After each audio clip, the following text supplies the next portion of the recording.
రైతాంగానికి నమస్సులతో ప్రతిభా బయోటిక్ సమర్పించు మట్టి మనిషి కార్యక్రమానికి స్వాగతం. ముందుగా కార్యక్రమంలోని ముఖ్యాంశాలు.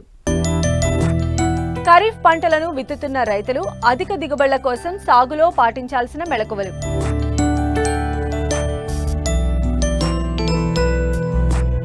క్యాబేజీ సాగులో మేలైన యాజమాన్యం, మార్కెట్కు అనుగుణంగా సాగు చేస్తే మంచి లాభాలు. స్వయం ఉపాధి మార్గంగా పెరటి కోళ్ల పెంపకం, తక్కువ సమయం తక్కువ పెట్టుబడితో లాభాలనిచ్చే రాజశ్రీ కోళ్లు.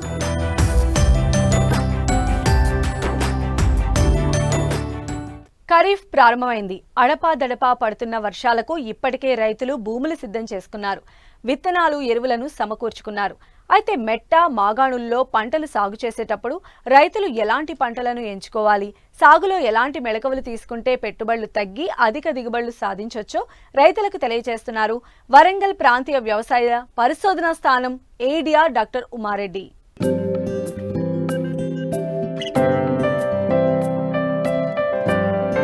మధ్య తెలంగాణ జోన్లోకి ఉమ్మడి వరంగల్, ఖమ్మం, మెదక్ జిల్లాలు వస్తాయి. ఇక్కడ ఖరీఫ్లో ప్రధాన పంటలు వరి, పత్తి, అపరాలు, జొన్న, చెరకు, మొక్కజొన్న, పప్పు ధాన్యాలు, నూనె గింజ పంటలను సాగు చేస్తుంటారు. అందుకు తగ్గట్టుగానే అధికారులు విత్తనాలు, ఎరువులు రైతులకు అందుబాటులో ఉంచారు. అయితే ఖరీఫ్ సీజన్ ప్రారంభం కావడంతో రైతులు ఇప్పటికే దుక్కులు చేసుకుని విత్తనాలు సేకరించుకున్నారు. విత్తనాలు విత్తేందుకు సిద్ధమవుతున్నారు. బోర్ల కింద వరి సాగు చేసేవారు రోహిణీ కార్తెలో వరినార్లు పోయడం పరిపాటి. సీజన్ ఆసన్నమవుతున్న ప్రస్తుత సమయంలో వానాకాలం పంటలకు రైతులు ఎలా సన్నద్ధం కావాలి, ఎలాంటి పంటలను వేసుకోవాలి, వరి నాట్లు ఎప్పటిలోగా పూర్తి చేయాలో అవగాహనతో ఉండాలి. అంతేకాదు పంట కాలం, పెట్టుబడి, రాబడి, మార్కెట్ సదుపాయాలను కూడా చూసుకోవాలి. ఈ విషయాలన్నీ పరిగణలోకి తీసుకుని ఏ పంట సాగు చేస్తే అధిక నికర ఆదాయం పొందగలమో రైతులకు తెలియజేస్తున్నారు వరంగల్ ప్రాంతీయ వ్యవసాయ పరిశోధనా స్థానం ఏడిఆర్ డాక్టర్ ఉమారెడ్డి. ఈ మధ్య కాలంలో కురిసినటువంటి వర్షాలకు దుక్కులు చేసుకొని ఇటు మాగాన్లలో అంటే వరి పొలాలను అయితే చాలామంది జీలుగలు, జనుములు చల్లుకోవడం, కొన్ని ప్రాంతాల లోపల పెసర చల్లుకోవడం, అదే చెలక నేలలో అయితే దుక్కులు తయారు చేసుకొని మళ్ళీ ఒక వర్షం పడితే విత్తనాలు వేసుకోవడానికి సిద్ధంగా ఉన్నారు. ఈ సందర్భంగా రైతాంగానికి తెలియజేసేది ఏంటంటే జీలుగలు, జనుములు వేసుకోవాలి. ఒకవేళ విత్తనాలలో ఏమైనా కొరత ఉండి లేదా దొరకకపోతే ఇబ్బంది ఉంటే కనుక దానికి ప్రత్యామ్నాయంగా ఎకరానికి ఒక 8 కిలోల చొప్పున పెసర, దానికి ఏదో విత్తనమే కావాల్సిన అవసరం లేదు. మేము దగ్గరలో ఉన్నటువంటి ఈవెన్ కిరాణా స్టోర్ నుంచి కూడా కొనుక్కొని పెసర వేసినట్లయితే వేసినాక ఒక 40-45 రోజులకు దాన్ని దుక్కిలో దున్నేసి ఒక 3 బస్తాల సింగిల్ సూపర్ ఫాస్ఫేట్ వేసి ఒక వారం రోజులు వస్తే మంచిగా మురుగుతుంది. తర్వాత నాటు పెట్టుకుంటే మీకు ఎకరానికి ఒక 1/2 బస్తా యూరియా తగ్గించినప్పటికీ కూడా మీకు దిగుబడులు తగ్గకుండా నేల లోపల సేంద్రియ కర్బనం బాగా పెరిగి మంచి దిగుబడులు వస్తాయి మీకు.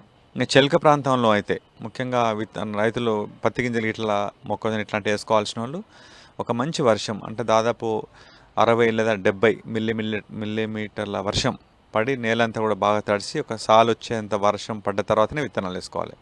తొందరగా వేసుకున్నట్లయితే నేల లోపల పొదను సరిపోక మొలవకపోతే మళ్ళీ విత్తనాలు కొనడం వల్ల మీకు ఖర్చు అవడమే కాకుండా మార్కెట్ లోపల విత్తనాల కొరత కూడా ఏర్పడి ఈ కల్తీ సీడ్ ఇలాంటివి కూడా రావడానికి అవకాశం ఉంది. పత్తి పెట్టుకునే రైతులు చాలామంది ఒకే రకమైనటువంటి హైబ్రిడ్ కావాలని పదే షాపుల చుట్టూ తిరగడం చేత ఆ పర్టికులర్ హైబ్రిడ్ కొరత ఏర్పడడం, దానివల్ల మార్కెట్ లోపల కల్తీ సీడ్ రావడం ఇట్లాంటి ఇబ్బందులు వస్తాయి. కాబట్టి అందరూ ఒకే హైబ్రిడ్ వేయాల్సిన అవసరం లేదు.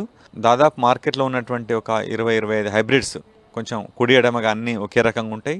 మీకు మీ గ్రామంలో కానీ చుట్టుపక్కల గ్రామాల్లో రైతులు వేసినటువంటి ఇతర హైబ్రిడ్స్ని కూడా మీరు పరిగణలోకి తీసుకొని హైబ్రిడ్ కొనుక్కొని యాజమాన్య పద్ధతులు అంటే ముఖ్యంగా విత్తనం వేయాల్సిన సమయంలో విత్తనం వేయడం, సాలుకు మధ్యన మొక్కకు మధ్యన ఒక మంచి దూరాన్ని పాటించడం, ముఖ్యంగా ఎరువుల యాజమాన్యం అంటే నేల లోపల కాంప్లెక్స్ ఎరువులు వేసి పైపాటుగా వేయకుండా పైన కేవలం యూరియా, పొటాష్ లాంటివి వేసి పైన ఈ నీళ్ళలో కరిగేటువంటి ఎరువులను సందర్భానుసారంగా పిచికారీ చేసుకోవడం, ఈ గులాబీ రంగు పురుగును నియంత్రించడం అంటే ముఖ్యంగా పర్యవేక్షణ కొరకు ఈ లింగాకర్షక బుట్టలు ఎకరానికి ఒక 12 పెట్టుకొని దాని యొక్క ఉనికిని గమనించి వెంటనే సస్యరక్షణ చర్యలు చేపట్టడం, ప్రతి 6 సార్లకు ఒకసారి ఈ కంది చేను లాంటివి వేసుకోవడం, ఇలాంటి యాజమాన్య పద్ధతులు పాటించినప్పుడు పలానా హైబ్రిడ్ అనే కాకుండా ఏ హైబ్రిడ్ వేసుకున్నా సరే మీకు మంచి దిగుబడి రావడానికి అవకాశం ఉంది. సో కాబట్టి పత్తి వేసుకునే రైతులు ఈ జాగ్రత్తను పాటించాలి. మార్కెట్లో 55 లక్షల ఎకరాలకు సరిపడేంత సీడ్ను రాష్ట్ర ప్రభుత్వం అందుబాటులో ఉంచింది. కాబట్టి విత్తనాల కొరత లేనే లేదు. కానీ పర్టికులర్ హైబ్రిడే కావాలంటే కొరత వస్తుంది. కాబట్టి రైతు సోదరులు ఈ విషయాన్ని గమనించాలి. అనుకున్న సమయానికే నైరుతి రుతుపవనాలు పలకరించాయి. రాష్ట్రంలో పత్తి విత్తనాలను విత్తుకోవడానికి రైతులు దుక్కులను దున్నుకుని సిద్ధంగా ఉన్నారు. అయితే సరిపడినంత వర్షం కురిసిన తరువాతే విత్తనం వెయ్యాలని శాస్త్రవేత్తలు సూచిస్తున్నారు. మరోవైపు పత్తిని సాగు చేసే రైతులు అంతర పంటలను సాగు చేయాలని, ప్రత్యామ్నాయంగా కందిని సాగు చేస్తే తక్కువ పెట్టుబడితో అధిక లాభాలను పొందవచ్చని సూచిస్తున్నారు.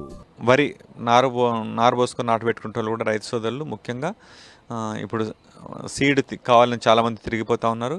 ముఖ్యంగా మొన్న మేము మే 24వ తారీఖు నాడు చేసినటువంటి విత్తన మేళలో చాలామంది రైతులు వచ్చి విత్తనం కొనుక్కోపోవడం జరిగింది. సో రైతు సోదరులు ముఖ్యంగా ఈ మధ్యకాలిక రకాలు అంటే 135 రోజుల పంటకాలం కలిగిన రకాలు లేదా స్వల్పకాలిక రకాలు వేసుకుంటే మంచిది. ఒకవేళ దీర్ఘకాలిక రకాలు వేసుకోవాలనుకుంటే వెంటనే నారుపోయాలి. అంటే జూన్ 10 లోపల నారు పోసుకున్నట్లయితే మీకు ఇబ్బంది లేకుండా ఉంటుంది. అంటే ముఖ్యంగా బీపీటీ 5204 కానీ వరంగల్ 44 సిద్ధి ఈ రెండిట్లలో ఏదైనా ఒక రకం కనుక వెంటనే నారు పోసుకుంటే దాంతో కూడా ఇబ్బంది ఉండదు మీకు. ఇంకా మధ్యకాలిక లేదా స్వల్పకాలిక రకాలు పోసుకోవాలంటే జూన్ 10 నుంచి తర్వాత జూలై 20 వరకు కూడా నారులు పోసుకోవచ్చు, రకాన్ని యొక్క డ్యూరేషన్ పంటకాలాన్ని బట్టి. కాబట్టి రైతు సోదరులు సో దాంట్లో కూడా అందరూ వచ్చే విత్తనాలను కొనాల్సిన అవసరం ఏం లేదు. మీ ఊర్లో మీకు పండినటువంటి ఒడ్లు కనుక మంచిగా ఉన్నట్లయితే అదే ఒడ్లను మీరు మండగట్టి మొలక శాతం చూసుకొని కూడా వాడుకోవచ్చు. మీరు కొంచెం కల్తీలు ఇట్లుంటే మీరు ఆ జాగ్రత్త ముందే తీసుకోవాలి. అలా తీసుకుంటే పర్వాలేదు. లేకపోతే కనుక మీరు మార్కెట్లో ఒకసారి కొనుక్కొని కనీసం వచ్చే సంవత్సరం నుంచి అయినా సరే ఆ కల్తీలు లేకుండా చూసుకున్నట్లయితే అదే విత్తనాన్ని పదే వాడినా కూడా మీకు ఎలాంటి దిగుబడి తగ్గకుండా ఉంటుంది మీకు. సో ముఖ్యంగా వరి వేసేటువంటి రైతులు కూడా తప్పనిసరిగా వరి కంటే ముందు పచ్చి రొట్టెలు సాగు చేయాలి. పచ్చి రొట్టెలు వేసినాక 40 రోజుల తర్వాతనే నాటు పెట్టుకోవాలి. ముఖ్యంగా రైతులు ఈ సంవత్సరం రాష్ట్ర ప్రభుత్వం ఏదైతే ఫైన్ గ్రెయిన్కి ఒక 500 రూపాయల ఇన్సెంటివ్ ఇస్తున్నట్టు ప్రకటించిన నేపథ్యంలో చాలామంది అలాంటి రకాలు సాగు చేస్తూ ఉన్నారు. ముఖ్యంగా కొంచెం సన్న రకాలు సాగు చేసినప్పుడు ఈ దోమపోటు కానీ ఇలాంటి రాకుండా ఉండేందుకు మొదటి నుంచే కొంచెం గమనించినట్లయితే సస్యరక్షణ చేపట్టడం ద్వారా మీకు ఎలాంటి నష్టం లేకుండా మీరు మంచి దిగుబడులు పొందొచ్చు. మార్కెట్లో దానికి సంబంధించి కూడా చాలా విత్తనాలు ఉన్నాయి. ముఖ్యంగా వరంగల్కి సంబంధించినటువంటి 962, లేదా కూనారం 1638, లేకపోతే RNR 15048 తెలంగాణ సోనా, కంపసాగర్, ఇలాంటి అనేక రకాలు మార్కెట్లో లభ్యమవుతూ ఉన్నాయి. సో కాబట్టి మీరు వరిలో కూడా ఎలాంటి అసౌకర్యానికి గురి కాకుండా మంచి రకాలను తీసుకొని సకాలం లోపల నారు పోసుకున్నట్లయితే మీకు మంచిది. ఇక కందులు కూడా అంటే చాలామంది రైతు సోదరులు కేవలం పత్తి మొక్కజొన్న వరే కాకుండా మీరు కందిని కూడా వేసుకున్నట్లయితే పత్తి కంటే కూడా ఎక్కువ ఆదాయం వచ్చే అవకాశం ఉంది. మార్కెట్లో మంచి రకాలని ముఖ్యంగా మా ప్రాంతీయ వ్యవసాయ పరిశోధన స్థానం నుంచి వరంగల్ 97, వరంగల్ 93, 255, 121 లాంటి మంచి రకాలు విడుదల చేయడం జరిగింది. అవన్నీ కూడా అందుబాటులో ఉన్నాయి. సో కాబట్టి ఆ రకాలను కూడా తీసుకపోయి ఇప్పుడు వేసుకోవచ్చు. మీరు వేసుకున్నట్లయితే కూడా మీకు ఎకరానికి ఒక 10 నుంచి 12 క్వింటాలు దిగుబడి వస్తే మీకు మంచి ఆదాయం వస్తుంది. దాంతో పెద్ద పని ఉండదు, మీకు పురుగు మందులు కొట్టాల్సిన అవసరం ఉండదు, నేల సారం కూడా బాగా పెరుగుతుంది, విత్తనాల కొరత ఉండదు మీకు. సో కాబట్టి అందరూ పత్తినే కాకుండా పత్తికి ప్రత్యామ్నాయంగా కంది చేను గురించి కూడా ఆలోచించండి. ఆలోచిస్తే మీకు ఆదాయం వస్తుంది, పని తక్కువ ఉంటుంది, పెట్టుబడి కూడా తక్కువ ఉంటుంది మీకు. దానికి సంబంధించిన విత్తనాలు కూడా మాకు ప్రాంతీయ వ్యవసాయ పరిశోధన స్థానం లోపల అందుబాటులో ఉన్నాయి. దాన్ని కూడా తీసుకెళ్ళొచ్చు మీరు. ఇప్పుడు రైతు సోదరులు ఎక్కడన్నా అంటే భూసార పరీక్ష చేయించాలంటే కూడా ఇది సరైనటువంటి సమయం. కాబట్టి మట్టి నమూనా తీసుకొచ్చి దగ్గరలో ఉన్నటువంటి ప్రాంతీయ వ్యవసాయ పరిశోధన స్థానం కానీ లేకపోతే వ్యవసాయ అధికారులకు కానీ ఇచ్చినట్లయితే సరే ఈ సంవత్సరం కొరకు కాకపోయినా కూడా వచ్చే యాసం కొరకన్నా మీకు ఫలితాలు ఉపయోగపడతాయి. కాబట్టి మట్టి నమూనాను తీయడానికి అనువైన సమయం కాబట్టి మట్టి నమూనా తీస్తే మంచిది. ఈ పంట అవశేషాలను కూడా ఎట్టి పరిస్థితులు తగలబెట్టద్దు. వాటిని అన్ని కూడా తిరిగి నేల లోపల కల్లెదుని ఏర్పాటు చేసుకోవాలి. వరి కానీ పత్తి కానీ మొక్కజొన్న కానీ పంట అవశేషాలను తగలబెట్టడంలో చాలా ప్రమాదం ఉంది. వాతావరణం కలుషితం అవుతుంది, నేలంతా కూడా నిస్సారం అవుతుంది. ఇవన్నీ అనేక రకాల సమస్యలు ఉంటాయి. కాబట్టి తప్పనిసరిగా దాన్ని ఒకసారి నీళ్లు పెట్టి దున్ని సింగిల్ సూపర్ ఫాస్ఫేట్ వేసి తిరిగి నేల లోపల కల్లెదుని ఏర్పాటు వరలు చేసుకోవచ్చు. అదే పత్తిలో అయితే ఒకసారి రోటోవేటర్తో కొట్టినట్లయితే కూడా భూమిలో కలిసిపోతుంది, వర్షాలు పడ్డప్పుడు అది మురిగిపోతుంది. సో కాబట్టి ఎట్టి పరిస్థితుల్లో దాన్ని తగలబెట్టకుండా చూసుకోవాలి. సో ఇలాంటి యాజమాన్య చర్యలు చేపట్టినట్లయితే వచ్చే వానాకాలం లోపల మీకు మంచి దిగుబడులు వచ్చి మంచి ఆదాయం వస్తుంది. ఈసారి వాతావరణ శాఖ కూడా మనకు చెప్తుంది ఏంటంటే వర్షాలన్నీ సకాలంలో కురుస్తాయి. కురవాల్సిన వర్షం కురిసే అవకాశం ఉంది. అంటే వర్షం తక్కువ ఉండేటువంటి పరిస్థితి లేదు. కాబట్టి మీరు మంచిగా ప్లాన్ చేసుకుంటే మీకు మంచి పంటలు వంటి మంచి ఆదాయం రావడానికి అవకాశం